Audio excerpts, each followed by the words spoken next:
Welcome to Immunology. Bismillahirrahmanirrahim. Assalamualaikum everyone. Hope you all are doing well. Welcome to immunology session. Basically आज का जो हमारा chapter है वो चैप्टर नंबर 62 है और ये चैप्टर कोर है इम्यूनोलॉजी का। हमने टी सेल्स पढ़ लिए, हमने बी सेल्स पढ़ लिए, उनकी सारी डिटेल्स देख ली। हमने MHC1 के बारे में बात की थी और MHC2 के बारे में बात की थी।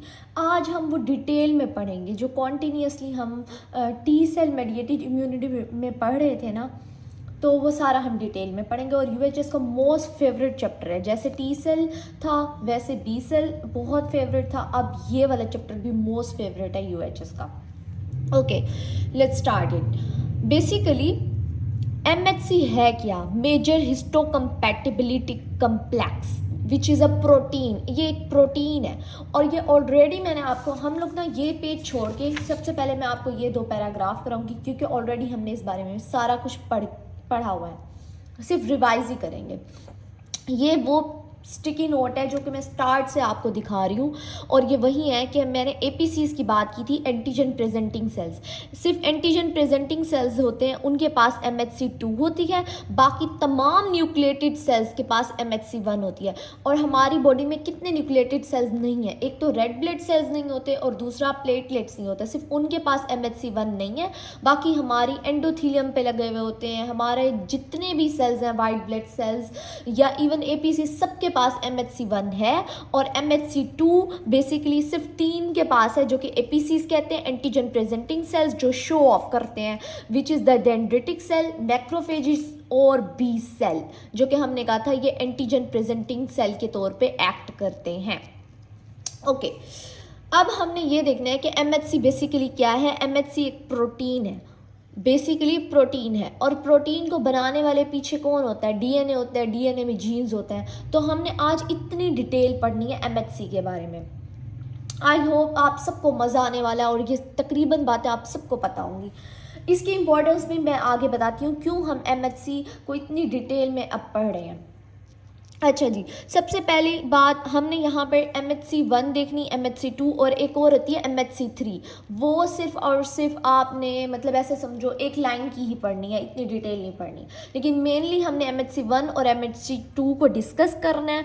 और MHC1 और MHC2 की इम्पोर्टेंस क्यों है? बेसिकली हम जब ट्रांसप्लांट करते हैं ना, तो उसमें इसकी बहुत इंपॉर्टेंस है। आगे क्या इंपॉर्टेंस है वो मैं आगे बताती हूँ।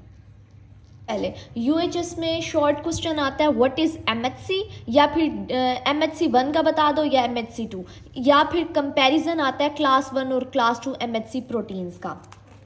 ओके, सबसे पहले जैसे हमने TCR रिसेप्टर पढ़ा था और BCR रिसेप्टर पढ़ा था, हमने उसका स्ट्रक्चर पढ़ा था। अब ये मेरे पास TCR रिसेप्टर था जिसमें मैंने कहा था अल्फ़ा चेन होती है और बीटा चेन होती है।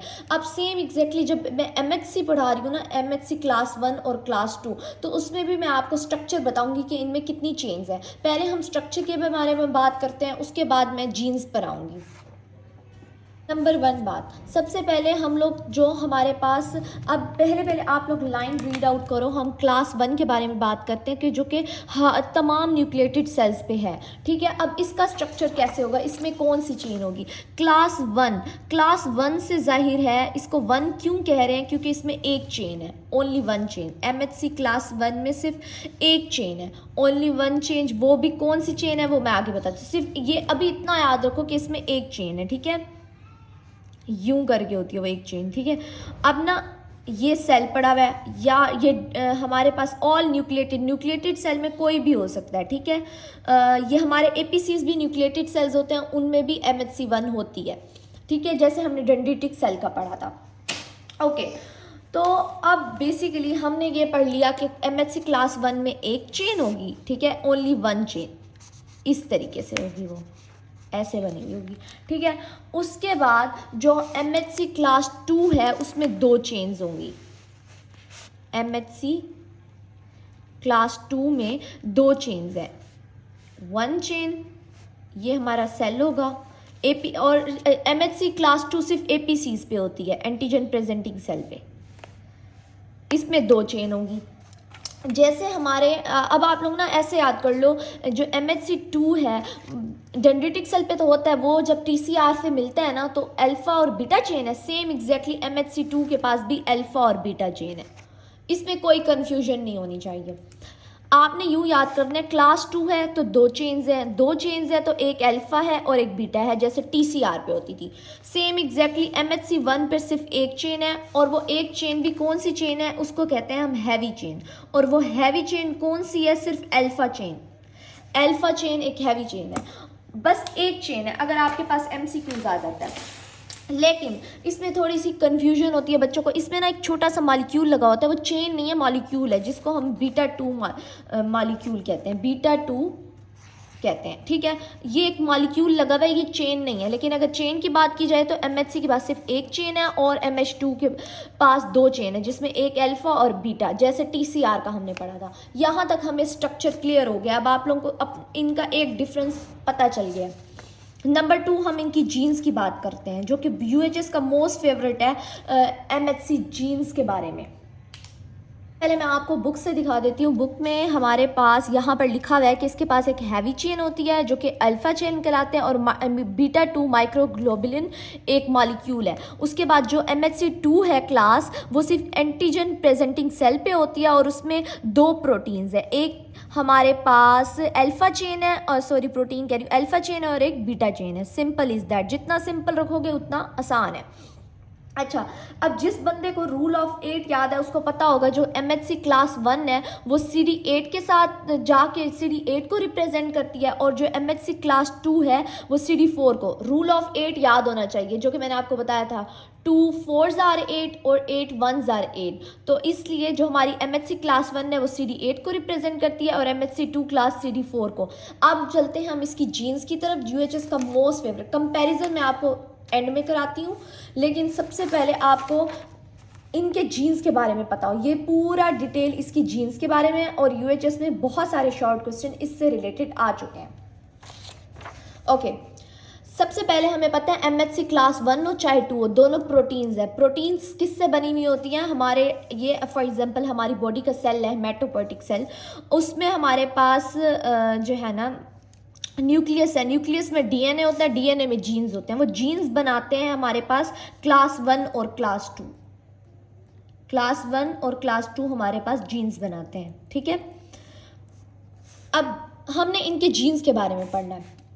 अब बड़ा ही ट्विस्ट है, ये जो हमारी एक चेन MHC क्लास 1 है ना, सिर्फ ये इस एक चेन को बनाने के लिए, इस एक चेन को बनाने के लिए हमारे पास 3 जीन्स हैं, 3 जीन्स। अच्छा, बच्चे बड़े कंफ्यूज हो जाते हैं, इनको ज़रा समझने की ज़रूरत है, ठीक है। जो हमारी फॉर एग्जाम्पल आपने ये याद कर लिया MHC क्लास 1 है, एक है तो एक चेन होगी उसमें, लेकिन इस एक चेन को बनाने के लिए 3 जीन्स आते हैं। कौन से जीन्स आते हैं वो मैं बताती हूँ। अच्छा, अब आप लोगों ने ना उस जीन्स के नाम याद रखना है, ये बहुत इंपॉर्टेंट है। जो 3 जीन्स है ना उस, अच्छा अब एक बात और, MHC को बनाने वाले जीन्स का नाम होता है HLA, जिसको हम ह्यूमन ल्यूकोसाइट जो है ना कहते हैं, ह्यूमन ल्यूकोसाइट एंटीजन। यहाँ लिखा हुआ भी है बुक में, मैं रीड आउट कराती हूँ, उससे पहले आप सिर्फ स्टोरी सुन लो, ठीक है। अच्छा, इसको बनाने के लिए 3 जीन्स है, जिसका एक का नाम है HLA, फिर है HLA-B, फिर है HLA-C। मतलब 3 जीन्स मिलकर इस चेन को बनाएंगे। सिंपल। अब यहाँ पर बड़ा ही ट्विस्ट आने वाला है। ट्विस्ट क्या है, जो हमारे पास ये 2 चेन है ना, इनके पास सिर्फ इनको HLA-D बनाएगा, सिर्फ HLA-D, इन दोनों चेन को मिलकर HLA-D बनाएगा। लेकिन HLA-D के आगे 3 पार्ट्स हैं, इस जीन के 3 पार्ट्स हैं। बड़ी ही इंटरेस्टिंग स्टोरी बनती जा रही है अब। अच्छा, अब ना इसके 3 पार्ट्स हैं, वो 3 पार्ट्स क्या हैं, उनका नाम है DQDR। अच्छा, इसमें जो है ना DP मैं भूल गई थी, DPDQDR है, ठीक है। ये 3 पार्ट्स हैं HLA-D को बनाने, मतलब P से स्टार्ट करो, P यूँ याद कर लेना, क्योंकि मैं खुद भी भूल गई हूँ, पहले मैंने Q कह दिया। तो इसके 3 पार्ट्स हैं। अब बेसिकली हमारे पास ये एक चेन को बनाने के लिए 3 जीन्स हैं, इसको बनाने के लिए सिर्फ एक जीन है जिसके 3 पार्ट्स है PQR, ऐसे याद कर लो, ठीक है। अब हमारे पास और ये किस क्रोमोसोम पे होते हैं, ये जो HLA बनाने वाले हैं, ये UHS का मोस्ट फेवरेट MCQs कह लो, ये किस क्रोमोसोम पे होंगे, ये क्रोमोसोम नंबर 6 पे होंगे, जो हमारे पास क्रोमोसोम आ रहा होता है ना 6। अच्छा, अब मज़े की चीज़ सुनो, ये अब ना बुक में एक वर्ड लिखा हुआ है, वो भी मैं आपको दिखाती हूँ, ठीक है। उस बुक में यहाँ पर एक वर्ड लिखा हुआ है हैप्लोटाइप्स, 2HLA हैप्लोटाइप्स। अब हैप्लोटाइप्स क्या है, यही तो मज़े वाला मतलब क्वेश्चन है एक लिहाज से। हम लोगों को पता है जब भी हमारे पास कोई जीन आता है, एक बाप से आएगा, एक माँ से आएगा, ठीक है। अब ना हमारे पास यहाँ से भी क्रोमोसोम नंबर 6 आता है, ठीक है। अब यहाँ से भी क्रोमोसोम नंबर 6 आता है। अब इस क्रोमोसोम नंबर 6 पर भी, क्योंकि हम डिप्लॉयड होते हैं ना, अब ये हमारे पास फॉर एग्जांपल स्पर्म आ रहा है और ये हमारे पास एग आ रहा है, ठीक है। और हमारे पास, और हमें पता है हम 2N होते हैं, हम डिप्लॉयड होते हैं। अब इन दोनों जीन्स ने आपस में मिलना है। अब इन दोनों जीन्स में यहाँ पर क्रोमोसोम नंबर 6 पर HLA, यहाँ 4 जीन पड़े होंगे, HLA-A भी होगा, HLA-B भी होगा, HLA-C भी होगा और HLA-D भी होगा। HLA-D के भी आगे 3 पार्ट्स PQD-P-DQDR, ओके। ये 4 जीन्स यहाँ पर भी होंगे, यहाँ पर भी होंगे, HLA-A, यहाँ पर भी HLA-B, यहाँ पर HLA-C और HLA-D होगा, ठीक है। अब यहाँ मतलब हमारे पास क्या है, हमारे पास जो MHC के जीन्स है, वो MHC के जो जीन्स हैं वो हैप्लोटाइप हैं। हैप्लोटाइप हर जीन के 2-2 अलील्स हैं, एक यहाँ अलील होगा, एक ये अलील होगा। जैसे हम जेनेटिक्स पढ़ते थे ना, सेम एग्जैक्टली वैसे हो रहा है। हैप्लोटाइप्स हैं, हैप्लोटाइप्स 2 सेट्स ऑफ जीन्स हैं, 2 सेट्स ऑफ जीन्स। ये हो गया हमारे पास सीन। अच्छा, अब हमारे पास बेसिकली, अब आपने क्या करना है, अब आपने लिखना है कि मैं आपको बुक से रीड आउट कराती हूँ और मैं आपको MHC का बताती हूँ हम MHC क्यों पढ़ रहे हैं। बेसिकली यहाँ पर हमने इस चैप्टर में पढ़ना क्या है, हमने इसमें ट्रांसप्लांट देखना है, ट्रांसप्लांट रिजेक्शन, जिसमें मोस्ट फेवरेट UHS का ग्राफ्ट वर्सेस होस्ट रिएक्शन है, ठीक है। इसमें ना MHC ही रिएक्ट कर रही होती है। फॉर एग्जाम्पल हम क्यों पढ़ रहे हैं, सबसे पहले हमें पता है हम किसी का किडनी ट्रांसप्लांट करते हैं या लीवर ट्रांसप्लांट। अब हमारा जो किडनी के सेल्स हैं या लीवर के सेल्स कह लो, लीवर के सेल्स हिपेटोसाइट्स हैं किडनी के, तो ये हमारे पास सेल्स हैं, इन तमाम सेल्स पे MHC1 तो लगी हुई है ना, ठीक है। MHC1 तमाम न्यूक्लिएटेड सेल्स पे है। अब इसके अंदर हमारे पास ब्लड वेसल्स भी होती हैं, वो भी तो साथ जाती हैं। ब्लड वेसल्स के अंदर वाइट ब्लड सेल्स होंगे, वाइट ब्लड सेल्स में APCs होंगे, APCs पर MHC2 भी तो लगी हुई है ना। तो हर इंसान की, मेरी MHC1 आपसे डिफरेंट है, मेरी MHC2 आपसे डिफरेंट है, मेरी MHC1, इस दुनिया में देखो कितने मसले क्रिएट हो सकते हैं, मसले तो नहीं कह सकते, खैर क्या बोंगी मार रही हूँ मैं, खैर इग्नोर करना। मतलब इस दुनिया में कितनी वैरायटी है, कितनी डाइवर्सिटी है MHC में। तो क्यों डाइवर्सिटी है, बेसिकली बिकॉज ऑफ जीन्स। हर इंसान की जीन्स डिफरेंट है, हर इंसान को जीन्स कहाँ से मिल रहे हैं, उनके माँ बाप से मिल रहे हैं। जैसे मेरा कलर को ही देख लो, ये भी तो जेनेटिकली होता है ना, तो मेरी मम्मा और बाबा से मुझे ये कलर मिला है, ठीक है। अच्छा, मैं मज़े की स्टोरी बताती हूँ। मेरे जो पापा है ना, लाइक उनका कलर है अफ्रीकन नहीं होते, लाइक वैसे है, ठीक है। और मेरी मम्मा बिल्कुल पठान है और वो बहुत फेयर कलर है। अब मैं जो पैदा हुई हूँ, मैं स्किन टोन में हुई हूँ, स्किन टोन ओ सॉरी ब्राउन टोन में ब्राउन टोन में हुई हूँ। तो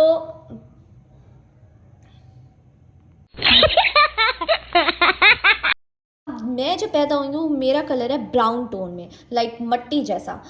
ना उनका आया ना इनका आया, तो ये हुआ कोडोमिनेंस। हमने FSC में भी ये बात पढ़ी थी कि हमारे पास जब हमने एक फ्लावर की हमें एग्जांपल दी गई थी, एक रेड फ्लावर था और एक वाइट फ्लावर था। फिर उन्होंने कोडोमिनेंस में एग्जांपल दी थी कि वो पिंक बन गया, पिंक फ्लावर बन गया था, ठीक है। मतलब बाप अगर रेड है, माँ अगर वाइट है, तो बच्चे क्या होंगे, पिंक अगर हो गए, तो इसको कोडोमिनेंस कहते हैं, ठीक है। सेम एग्जैक्टली यही फेनोमिना हमारे एमएचसी में हो रहा होता है। एमएचसी में एक हमारे पास जीन्स बाप से भी आ रहे हैं, माँ से भी आ रहे हैं। अब HLA और ये वाला HLA ये दोनों डिफरेंट है, ये बाप से आ रहा है माँ। अब इन दोनों का को डोमिनेंस होगा और बच्चे में एक न्यू पैदा होगा, HLA कुछ और पैदा होगा। वो कैसा होगा मैं आगे बताती हूँ, ठीक है। लेकिन सिर्फ सिंपल बात समझने की है, हैप्लोटाइप में एक वर्ड आपको समझा रही हूँ कि हैप्लोटाइप क्यों लिखा हुआ है। 2 सेट्स ऑफ जीन्स, एक सेट माँ से एक सेट बाप से आ रहा है, और बाप को वो पैटर्नल कह रहे हैं, यहाँ पर लिखा हुआ है A1 सेट पैटर्नल है और अदर सेट मैटरनल है। मैटरनल माँ को कह रहे हैं, पैटर्नल बाप को कह रहे हैं। Simple is that. आगे उन्होंने एक वर्ड लिखा हुआ है पॉलीमॉर्फिक। पॉलीमॉर्फिक क्यों लिखा हुआ है ये मैं आपको बता दूं। अब सीन ये है, पॉलीमॉर्फिक उन्होंने क्यों लिखा हुआ है, क्योंकि हमारे पास HLA में भी डिफरेंट अलील्स हैं। HLA A1 हो सकती है, A2 हो सकती है, A3 हो सकती है, इतने ज़्यादा अलील्स हैं। अभी तक कितने डिस्कवर हो चुके हैं, आप लोगों के माइंड में क्वेश्चन आ रहा होगा। तो हमारी बुक में जो लिखे हुए हैं वो मैं आपको बता देती हूँ। एक अब तक जो हमारे पास प्रीवियस बुक आई थी ना, उससे रिलेटेड मैं आपको बता रही हूँ। HLA जीन की जो अलील्स है ना, अब तक 43,000 हमें डिस्कवर हो चुके हैं। सेम एग्जैक्टली HLA-B, HLA-C और HLA-D के भी इसी तरीके से हमें अभी तक इतने ज़्यादा डिस्कवर हो चुके हैं। HLA-B के 52,000, फिर C के 39,000 एंड देन D के 5,000 हमें डिस्कवर हो चुके हैं। तो इसका मतलब ये बहुत पॉलीमॉर्फिक है, डाइवर्स। तो इस तरीके से आपको पता चला पॉलीमॉर्फिक का क्या मतलब होगा।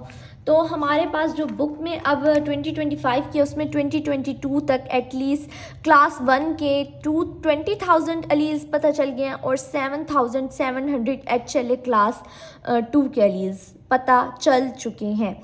और expression of these genes are codominance, ये आगे ना हमारी एक्सरसाइज में MCQs भी है कि इसमें पैटर्नल और मैटरनल से जो जीन आ रहे हैं ना वो आपस में मिक्स होंगे और कोडोमिनेंस क्रिएट करेंगे। सिंपल, जितना सिंपल रख सकते हो उसको इतना रखो। अच्छा, अब आप लोगों ने पढ़ना कैसे और याद कैसे करना है, ठीक है। Simple is that. नंबर 1 बात, आपको सबसे पहले मैंने ये बता दिया, यहाँ से स्टार्ट करते हैं इंट्रोडक्शन से और रीड आउट करते हैं बुक को अब। अच्छा, तो अब हमारे पास सीन ये है कि हमने सबसे पहले कहा कि MHC हम इसलिए पढ़ रहे हैं क्योंकि हम लोगों को ट्रांसप्लांट में इसकी हेल्प की ज़रूरत होती है, ठीक है। अच्छा, ट्रांसप्लांट वाली बात मैंने अभी बताई ही नहीं। ट्रांसप्लांट में बेसिकली क्या हो रहा है, मतलब मैं अगर इस चीज़ का, अब मैंने आपको सारा बता दिया कि पॉलीमॉर्फिक क्या है, हैप्लोटाइप के सारे वर्ड्स, अभी मैं रीड आउट भी बुक से कराती हूँ। लेकिन उससे पहले मैं आपको ये बता दूँ, अगर फॉर एग्जांपल मैंने किसी इंसान को अपनी किडनी दी है, उस पर मेरे MHC लगे हुए हैं और वो डिफरेंट है। जब मेरी किडनी किसी और बंदे में गई, मैंने उसको दी, I am a donor and someone, जो पेशेंट है वो रेसिपिएंट है। अब रेसिपिएंट के जो T सेल्स हैं वो कहेंगे ये MHC तो हमारी है ही नहीं जो इस सेल्स पे लगी हुई है, किडनी के सेल्स पे। जो हमारे T सेल्स होंगे ना रेसिपिएंट के, वो एक्टिवेट होंगे और इसके खिलाफ एंटीबॉडीज़ बनाएंगे और इसको किल कर देंगे। तो इसलिए हम किडनी ट्रांसप्लांट में इसका बहुत मतलब इम्पॉर्टेंट रोल है, जिसकी वजह से ये चैप्टर रखा गया है इम्यूनिटी में। ये हम आगे डिटेल पढ़ेंगे किस तरीके से कैसे रिएक्शन हो रहा है, लेकिन सिर्फ बात इतनी थी कि आपको इम्पोर्टेंस पता चल जाए।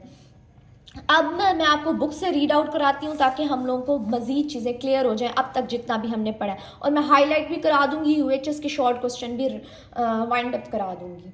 ओके, सबसे पहले हमने कहा मेजर हिस्टोकम्पैटिबिलिटी कम्प्लेक्स कहते हैं, जो कि प्रोटीन्स है, और ये प्रोटीन्स जीन्स से बनी हुई हैं, HLA जीन्स, जिनको ह्यूमन ल्यूकोसाइड जीन्स कहते हैं। अब MHC को बनाने के लिए 3 जीन्स हैं, MHC1 को बनाने के लिए HLA-A, B एंड C, इसको हाईलाइट कर लो। और हमारे पास जो है ना क्लास 2 को बनाने के लिए एक जीन है जिसको HLA-D कहते हैं, ठीक है। उसकी आगे टाइप्स हैं DP, DQ, DR, ठीक है। यहाँ तक हम लोग क्लियर हो चुके हैं, ठीक है। और यहाँ पर इन्होंने HLA लोकस दिखाया हुआ है, क्रोमोसोम 6, और क्लास 1 के जीन्स दिखाए हुए हैं, क्लास 6 के जीन, मतलब क्रोमोसोम है ये DNA का। फॉर एग्जाम्पल इसको क्रोमोसोम बना लो, इसमें हमारे पास जीन्स क्लास 1 के एक जीन है जिसके 3 पार्ट्स हैं, और क्लास 2 के एक जीन है, क्लास 1 के 3 जीन्स हैं, जो कि HLA-A, HLA-B और HLA-C है, ठीक है। HLA-A, B और C, एक नज़र नहीं आ रहा था, यस, ये हमारे पास हो गया क्रोमोसोम। क्रोमोसोम में क्लास 2 के जीन, क्लास 1 के जीन, क्लास 1 के A, B और C, और क्लास 2 का एक जीन है लेकिन उसके 3 पार्ट्स हैं। Simple is that. अब मैंने तुम लोगों के लिए एक छोटा सा स्टिकी नोट बनाया, ये आप लोग लगा दो ताकि जब भी आप लोग एग्जाम में रीड आउट करो तो आपको पता चल जाए। सबसे पहले MHC है, MHC क्लास 1 है, क्लास 2 है, क्लास 1 3 HLA जीन से बनी हुई है और ये सिर्फ एक जीन से। इसमें HLA A है, B है और C है, ये DPDQDR। अच्छा, उसके बाद एक लाइन है, ईच पर्सन हैव 2 हैप्लोटाइप्स, मतलब 1 सेट, ये 1 सेट पूरा एक सेट बाप से आ रहा है पैटर्नल, और एक और सेट HLA A, B और C का वो माँ से आ रहा है। ये बात हो गई, यहाँ तक हम लोग कितने क्लियर हो गए। अच्छा, अब ये लाइन बुक में लिखी हुई है, आप चाहे स्टिकी नोट्स बना लो या फिर ये कर लो, मर्जी है। ईच पर्सन हैव 2 HLA हैप्लोटाइप्स, मतलब ये एक पूरा सेट आएगा बाप से और सेम एग्जैक्टली एक और आएगा माँ से, और वो दोनों आपस में मिलकर जो एक्सप्रेस करेंगे जीन्स एज अ कोडोमिनेंस के तौर पे एक्ट करेंगे। उसके अलावा ये पॉलीमॉर्फिक होते हैं, हमें पता है क्यों पॉलीमॉर्फिक है, क्योंकि मैंने आपको बताया है HLA A जो है ना उसमें भी A1 A2 A3 अब तक कितनी ज़्यादा जो है ना पता चल चुकी हैं, हमें डिस्कवर हो चुकी हैं। उसके बाद आगे वही बात की हुई है, जो क्लास 1 होती है उसकी एक चेन होती है और जो क्लास 2 होती है उसकी 2 चेन्स होती हैं, जो कि अल्फा और बीटा चेन है। ये हम ऑलरेडी पढ़ चुके हैं, हम आगे रीड आउट करते हैं। अब इस स्टिकी नोट को क्या करना है, तुम लोग यहाँ पर कहीं पर भी आप लोग लगा दो, ठीक है, मैं तो नीचे लगा रही हूँ, ठीक है। अब हमारे पास क्या होगा, आगे रीड आउट करते हैं और शॉर्ट क्वेश्चन को पढ़ते हैं, इसको तो हटा दें। अब हमारे पास मैंने क्लास 1 का भी बता दिया, क्लास 2 का भी बता दिया, पॉलीमॉर्फिक भी बता दिया। अब हमारे पास आ जाता है हाईली पॉलीमॉर्फिक और हाइपर वेरिएबल रीजन्स है। वो क्या मतलब हुआ, ऑलरेडी मैंने आपको जब बताया चेन्स के बारे। अब MHC जो 2 है उसमें 2 चेन्स है, अल्फा और बीटा, सेम एग्जैक्टली इनमें कॉन्स्टेंट रीजन भी होगा, वेरिएबल रीजन भी होगा। अब जो हमारा वेरिएबल रीजन होता है इसमें मैंने आपको बताया था 3 अमाइनो एसिड्स ऐसे होते हैं जो कि हाइपर वेरिएबल होते हैं, हाइपर वेरिएबल। सेम एग्जैक्टली इसमें भी ऐसे है, MHC क्लास 1 में भी क्लास 2 में भी। अब ये जो क्लास 1 है, फॉर एग्जांपल क्लास 1, इसमें ये वाले रीजन क्या है, कांस्टेंट है, एक वेरिएबल होगा, जो वेरिएबल होगा उसमें हाइपर वेरिएबल रीजन भी है, ताकि डिफरेंट टाइप्स ऑफ एंटीजेंस को पकड़ सकें। और फिर ये आपको पता है MHC पकड़ के जो है ना डेंड्रिटिक सेल्स पकड़ के ना MHC पर ये ले जाते हैं T सेल्स के पास। उसके बाद यहाँ पर भी एक कांस्टेंट रीजन है और ये एक वेरिएबल रीजन है। वेरिएबल रीजन में हाइपर वेरिएबल रीजन होता है, हाइपर वेरिएबल रीजन ताकि हम डिफरेंट टाइप्स ऑफ एंटीजेंस पकड़ सकें और वो जाएं टी सेल्स के पास और टी सेल्स को रिप्रेजेंट करें और एक्टिवेट करें, यही काम है। बिल्कुल सेम एग्जैक्टली यही बात की गई है। अब आ जाओ comparison of class 1 and class 2 MHC proteins. बहुत आसान है, हमें पता है कि CD4 पॉजिटिव टी सेल्स किसको, रूल ऑफ 8 याद करो, एक मिनट यार, यस, हमारे पास CD4 पॉजिटिव टी सेल्स किस जो है ना किस एंटीजन को रिप्रेजेंट करते हैं, MHC 1 से रिप्रेजेंट होते हैं या 2 से, 2 4s are 8 इससे होते हैं, और ये 8 1s are 8 तो ये इससे होगा, यस। और तमाम न्यूक्लिएटेड सेल्स पे MHC 1 है या 2, हमें पता है MHC 1 तमाम nucleated cells. Professional antigen presenting cells जिसको APCs कहते हैं, उनके पास कौन सी होती है, दोनों होती है, मैंने ऑलरेडी बताया है। जो डेंड्रिटिक सेल्स है, मैक्रोफेजेस हैं और B सेल है, उनके पास MHC 1 भी है और MHC 2 भी है। Encoded by genes, HLA genes दोनों के पास है।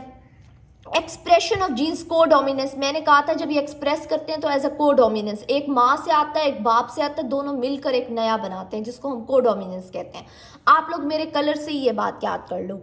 अच्छा, या कलर से ये बात कर लो याद, या फिर आप लोग ना यूँ याद कर लो जो हमने FSC में एग्जाम्पल पढ़ी थी फ्लावर की, एक रेड फ्लावर है एक वाइट फ्लावर है, मिक्स होकर वो जामी शीरी का कलर बनाते हैं, पिंक बन जाता है। अच्छा, उसके बाद हमारे पास मल्टीपल अलीज हैं at each gene locus, yes, multiple allies हैं। ऑलरेडी हमने ये बात कर ली है कि HLA में भी बहुत सारे अलीज हैं, HLA A1 A2 A3 A4, same exactly HLA B में सेम एग्जैक्टली बहुत अलीज हैं, इतने ज़्यादा डिस्कवर हो चुके हैं। कंपोज ऑफ, अच्छा कौन दो पेप्टाइड से बनी हुई है, मैंने आपको कहा था दो पेप्टाइड से MHC2 बनी हुई है, क्योंकि 2 आता है तो उसमें दो चेन्स है, एक अल्फा और एक beta. Compose of one peptide, कौन एक चेन से बनी हुई है और उसके पास β2 माइक्रोग्लोबुलिन भी है। हमारी MHC1 जो है ना वो हमारे पास एक चेन से बनी हुई है। यहाँ तक कंपैरिजन डन हो गया, कितना आसान बातें हैं। अच्छा, अब हम आ जाते हैं इम्पोर्टेंस ऑफ HLA जीन या इम्पोर्टेंस ऑफ MHC, हम क्यों रीड आउट कर रहे हैं इसके बारे में।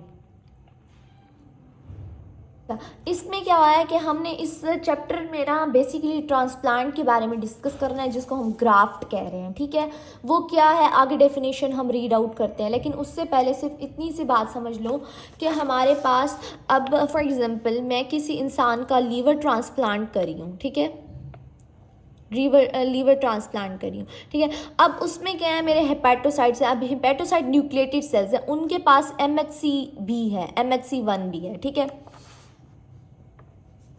और इसके साथ जब ट्रांसप्लांट हम करते हैं, अब अंदर ऑर्गन के अंदर तो हमारी ब्लड वेसल्स होती हैं ना, वो भी साथ जाती हैं अंदर, तो उन ब्लड वेसल्स के अंदर कौन से हैं, हमारे ब्लड सेल्स हैं। अब ब्लड सेल्स में हमारे पास कौन से ब्लड सेल्स होंगे, रेड ब्लड सेल्स और प्लेटलेट्स पे तो नहीं होती, लेकिन जो वाइट ब्लड सेल्स हैं जिसमें हमारे पास ग्रेन्युलोसाइट्स और एग्रेन्युलोसाइट्स आते हैं, उसमें APCs भी होंगे, एंटीजन प्रेजेंटिंग सेल्स भी जाएंगे। अब वो जो जाएंगे उनके पास MHC2 भी है।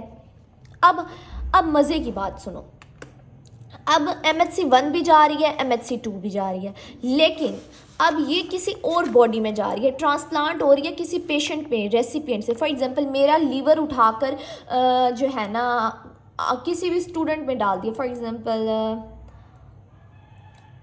हानिया में डाल दिया, हानिया मुझे नाम अच्छा लगता है, आनिया कर दो, आनिया में डाल दिया, बुशरा का लीवर उठा के आनिया में डाल दिया।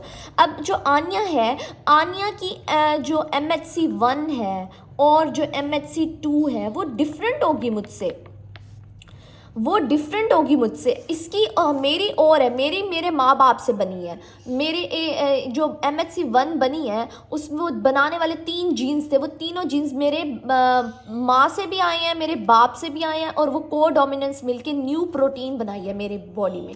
सेम एग्जैक्टली उसकी MHC1 और MHC2 डिफरेंट है बिकॉज ऑफ जीन्स डिफरेंट है। जब जीन्स डिफरेंट है तो जीन्स जो है ना प्रोटीन भी तो डिफरेंट बनाएंगे। अच्छा, अब यहाँ पर जो पेशेंट है उसमें T सेल्स भी तो हैं, ठीक है। अब T सेल हमारे क्या होते हैं, अडॉप्टिव आर्म की सेल मेडिएटेड इम्यूनिटी है बेसिकली। अब जब ये ट्रांसप्लांट ये जाएगा मेरी बॉडी के फॉर एग्जांपल आनिया की बॉडी में, तो ये तो as a foreign an recognise होगा। इसकी MHC1 और MHC2 क्या करेंगी, ये इसकी प्रोटीन उठाएंगी और जाके हम अपने T सेल्स को दिखाएंगी बॉडी में फॉरेन एन आया है, तो ये T सेल्स इसके खिलाफ एंटीबॉडीज़ बनाएंगे, ये एंटीबॉडीज़ इस लीवर को किल कर देंगी। तो इसका मतलब क्या हुआ, इसका मतलब ये हुआ कि हमें MHC क्रॉस मैच करना चाहिए। जैसे हम जब ब्लड ग्रुपिंग करते हैं, हम A ब्लड ग्रुप वाले को B नहीं लगा सकते, B को A नहीं लगा सकते, हम इस चीज़ का ख्याल रखते हैं ABO ब्लड ग्रुप सिस्टम में। तो और इसमें क्या होता है, क्रॉस रिएक्शन हो जाता है। सेम एग्जैक्टली अगर मैं किसी का बगैर MHC देखे उसको ट्रांसप्लांट करूंगी तो उसके बॉडी के सेल्स T सेल्स एक्टिवेट होंगे, उसको एज अ फॉरेन एन लेंगे और उस ट्रांसप्लांट को किल कर देंगे और वो रिजेक्शन हो जाएगी। तो फ़ायदा क्या हुआ, इसलिए जब ट्रांसप्लांट करने से पहले, जैसे हम ब्लड ट्रांसफ्यूजन करने से पहले ABO ब्लड ग्रुप का क्रॉस मैच करते हैं, सेम एग्जैक्टली जब हम ट्रांसप्लांट करते हैं तो MHC1 और MHC2 का क्रॉस मैच करते हैं। मतलब कि जो डोनर है और जो रेसिपिएंट है उसकी MHC1 और MHC2 मैच होनी चाहिए, ठीक है। इसकी भी और इसकी सेम होनी चाहिए, ताकि जो इसके T सेल्स हैं वो इसको एज अ फॉरेन एन ना लें, ठीक है, इसको एज अ फॉरेन एन ना लें, वो कहें ये हमारी अपनी बॉडी का सेल्स है। अच्छा, अब आपको याद होगा जब हमने टी सेल्स की जो एजुकेशन पढ़ी थी वो यही थी कि टी सेल्स में हम जब थाइमिक एजुकेशन करते थे, ये थाइमस में जाता था और इसकी पॉजिटिव सिलेक्शन होती थी और नेगेटिव सिलेक्शन होती थी। जब हम नेगेटिव सिलेक्शन पढ़ते थे उसमें हम कहते थे इसके सामने ना हम अपनी MHC प्रोटीन के ज़रिए एंटीजन को रिप्रेजेंट करते थे, MHC1 के ज़रिए भी और MHC2 के ज़रिए भी रिप्रेजेंट करते थे। जिस टी सेल ने MHC1 से रिकॉग्नाइज किया था उसको हम CD8 कह देते थे, और जो सेल MHC2 को रिकॉग्नाइज करता था उसको CD4 कह देते थे। तो इसने अपनी MHC देख के आया हुआ, इसको पता है मेरी बॉडी की MHC ये है, लेकिन जैसे ही वो डोनर की MHC देखेगा ये कहेगा ये तो मेरी नहीं है। तो इसलिए क्रॉस मैच करवाना ट्रांसप्लांट का बहुत ज़रूरी है, ये इम्पोर्टेंस है। अच्छा, अगर अब हमने फॉर एग्जांपल MHC दोनों की सेम है, MHC1 भी MHC2 भी दोनों का क्रॉस मैच करा लिया। अब डिफ़िकल्टी आती है जैसे हमने RH ब्लड जैसे ABO ब्लड ग्रुप सिस्टम हम मेन पढ़ते हैं, उसके अलावा बहुत सारे ब्लड ग्रुप हैं जो कि माइनर में होते हैं। अब RH भी हमारा मेन होता था, उसके बाद हम लोग ना L ब्लड ग्रुप सिस्टम किसने पढ़ा है, L होता है, डफ होता है, वो सारे माइनर में आते थे। सेम एग्जैक्टली माइनर एंटीजन्स भी होते हैं जो बाद में जाके रिजेक्शन कर सकते हैं। अब हम बुक से देखते हैं, आपको सारी बात समझ आ जाएगी। होप सो आप लोगों को ये बात समझ आ गई होगी कि हम MHC क्लास 1 और क्लास 2 का क्रॉस मैच क्यों करा रहे हैं, क्योंकि हर इंसान की MHC1 दूसरे इंसान की MHC1 से डिफरेंट है, क्योंकि उनके जीन्स डिफरेंट है। जीन्स क्यों डिफरेंट है, अलील्स बहुत ज़्यादा है, ये ऑलरेडी हम पढ़ चुके हैं। अब हमारे पास आ जाता है HLA जीन पोलीमॉर्फिज्म क्यों कहा जा रहा है, क्योंकि इनकी बहुत सारे अलील्स हैं, बहुत सारी डिफरेंट टाइप्स हैं। तो वो कहते हैं कि HLA में डाइवर्सिटी है, पॉपुलेशन में बहुत ज़्यादा डाइवर्सिटी है, HLA दूसरों की डिफरेंट होगी। उसके बाद वो कहते हैं कि MHC is called major because these HLA difference are often responsible for acute rejection of a transplant. अच्छा, अब वो कहते हैं कि ना जो मेजर हमारे पास है, मेजर हम HLA को कह रहे हैं, MHC बनाने वाली HLA जीन्स, तो इसमें ना इनका अगर ये आपस में मैच ना हुए ना तो ये मेजर में आते हैं। मेजर हमारे पास एंटीजन है, मेजर एंटीजन होते हैं जो कि हम ट्रांसप्लांट में देखते हैं। सेम एग्जैक्टली माइनर एंटीजन्स भी होते हैं। बाज़ औक़ात हमारी ना मतलब HLA मैच कर लेते हैं, HLA को या MHC को। MHC में HLA ही होते हैं, HLA जीन्स। अगर HLA जीन्स आपने मैच कर ली हैं, A भी सेम है दोनों का, B भी सेम है डोनर और रेसिपिएंट का, C भी सेम है, सब कुछ सेम है, तो बाद में भी रिजेक्शन आ सकती है। वो किस वजह से आएगी, माइनर एंटीजन्स की वजह से। अब माइनर एंटीजन्स को चेक करने के लिए हमारे पास टेस्ट हैं, मगर वो ना हमें सही से रिकॉग्नाइज नहीं बताते। तो हम, आपको पता है ना, डॉक्टर जब ट्रांसप्लांट करते हैं, चाहे बोन मैरो को ट्रांसप्लांट कर रहे हो, किडनी का कर रहे हो, वो कहते हैं रिजेक्शन आ सकेगी। हम कुछ कह नहीं सकते, क्यों कुछ नहीं कह सकते, because of minor antigens. Minor antigens क्या करते हैं, आपको ना कुछ सालों बाद वो चीज़ रिजेक्ट कर देते हैं बॉडी से, उसको एज अ फॉरेन नहीं लेते हैं और वो बंदा मरने की हालत पे पहुंचा होता है ड्यू टू माइनर एंटीजन्स। ये हमारे पास इम्पॉर्टेंट बात आ गई, आप इसको हाईलाइट कर लो। अब तक हमने यहाँ तक वाइंड अप कर लिया। अब लास्ट हमारा ये एज अ कंसेप्ट ले लो कि बायोलॉजिकल इंपॉर्टेंस क्या है MHC की। ऑलरेडी मैंने आपको बता दिया। मैंने आपको पहले बताया कि हमारे पास हर इंसान की थाइमिक सिलेक्शन, टी सेल ना अपने MHC को पहचानते हैं। अब मैंने यहाँ पर आपको ये सारी बात बता दी। MHC पॉजिटिव सिलेक्शन होती है, नेगेटिव सिलेक्शन होती है, उसमें आपको आपकी अपनी MHC दिखाई जाती है कि बेटा आपकी ये MHC है, आपने इसको रिकॉग्नाइज करना है, इसको किल नहीं करना। लेकिन जैसे ही हमारी डोनर की MHC आएगी ना, फॉर एग्जांपल वो हमने गलत डाल दी, सेम नहीं डाली जो हमारे पास थी, तो वो इसको एज अ फॉरेन इन लेगा और इसको किल कर देगा। तो यही होती है MHC restriction, that is called MHC restriction. अब ये UHS का शॉर्ट क्वेश्चन भी आया है, व्हाट इज़ MHC रिस्ट्रिक्शन, आप लोग ये देख लो। एक मिनट, एक तो ये चीज़ ये मैंने आज ही आपको बता दिया। For successful transplant MHC proteins on donor and MHC protein और रेसिपिएंट शुड मैच। मतलब जो MHC 1 है और इसकी 1 और 2 ये दोनों आपस में मैच होनी चाहिए। लेकिन उसके अलावा मैंने आपको बताया रिजेक्शन फिर भी हो सकती है due to minor antigens. Minor antigen की वजह से कुछ मंथ्स बाद या कुछ सालों बाद उस इंसान का ट्रांसप्लांट रिजेक्ट हो जाता है। आप लोगों ने बहुत सारे केसेस सुने भी होंगे। सेम एग्जैक्टली अब आ जाता है एक short question, what is MHC rejection? MHC rejection is refers to the immune system response against transplanted tissue. मतलब इम्यून सिस्टम, हमारे जो टी सेल्स हैं वो एक्टिवेट हो जाते हैं ट्रांसप्लांट टिश्यू के खिलाफ, क्योंकि जो एमएचसी है वो मैच नहीं हो रही। इसको कहते हैं एमएचसी रिजेक्शन, क्योंकि टी सेल्स ने अपनी एमएचसी को पहचाना है, वो अपनी जब उनकी एजुकेशन होती थी वो पहचान कर आए थे। तो जैसे ही अगर हम गलत एमएचसी देंगे तो वो रिजेक्ट कर देगी, that is called MHC rejection. दूसरे जो डोनर की एमएचसी है उसको रिजेक्ट कर देगी। ये यूएचएस का शॉर्ट क्वेश्चन आया हुआ था तो मैंने आपको सोचा बता दूँ। अच्छा, अब हम पढ़ते हैं ट्रांसप्लांट की डिफरेंट टाइप्स। यूएचएस का मोस्ट फेवरेट जो है ना शॉर्ट क्वेश्चन 5 नंबर का ना डेफिनेशन आई हुई थी कि आप डेफिनेशंस बता दें, वो मैं आपको बताती हूँ। उससे पहले मैं आपको शॉर्ट क्वेश्चन का बता दूँ। एमएचसी के बारे में डिफाइन, एमएचसी क्लास 1 क्लास 2 अलग से भी आया हुआ है, इनका कंपेरिजन भी आया हुआ है। उसके अलावा एमएचसी रिजेक्शन की डेफिनेशन भी आई हुई है और इनके जीन्स का भी पूछा गया। ठीक है, ये हमारे पास हो गए यूएचएस के शॉर्ट क्वेश्चन यहाँ तक। अब आ जाते हैं ट्रांसप्लांटेशन पे। इसमें डिफरेंट टाइप्स ऑफ ट्रांसप्लांट होते हैं। अब उन्होंने 2 डेफिनेशंस हमें पूछी गई हैं, एक what is host and what is graft. ये यूएचएस की ना डेफिनेशन आई है, ग्राफ्ट, व्हाट इज़ ग्राफ्ट और व्हाट इज़ होस्ट। अच्छा, जो ऑर्गन मैं किसी दूसरे इंसान में ट्रांसप्लांट कर रही हूँ उसको मैं ग्राफ्ट कहूँगी। ग्राफ्ट बाहर से आने वाला, मतलब बाहर मैंने अब मैं फॉर एग्जांपल एक कोई इंसान है, आनिया है, आनिया को किडनी की ज़रूरत है या उसको लीवर की ज़रूरत है, तो मैं बाहर से जो उसकी किडनी उसको ट्रांसप्लांट करूँ उस चीज़ को हम ग्राफ्ट कहेंगे, और जिसमें डाला जा रहा है उसको होस्ट कहेंगे। तो ये डेफिनेशन आपको याद करनी पड़ेगी, ग्राफ्ट और होस्ट क्या है, और डिफरेंट टाइप्स ऑफ ग्राफ्ट की डेफिनेशन भी है, वो भी मैं आपको बताती हूँ। ओके, सबसे पहले ग्राफ्ट, और ना मैं इसकी डेफिनेशन आपको दिखा दूं ताकि आप क्लियर हो जाओ। मैंने ये यहाँ लिखी है, आप लोग ये अपने स्टिकी नोट्स पे लिख लो। The organ being donated is called, जो ऑर्गन दिया जा रहा है, डोनेट किया जा रहा है, उसको ग्राफ्ट कहेंगे। और जो पेशेंट रिसीव कर रहा है ग्राफ्ट, मतलब बाहर से आने वाला ऑर्गन रिसीव कर रहा है, उसको हम होस्ट कहते हैं। ये हो गई 2 डेफिनेशंस।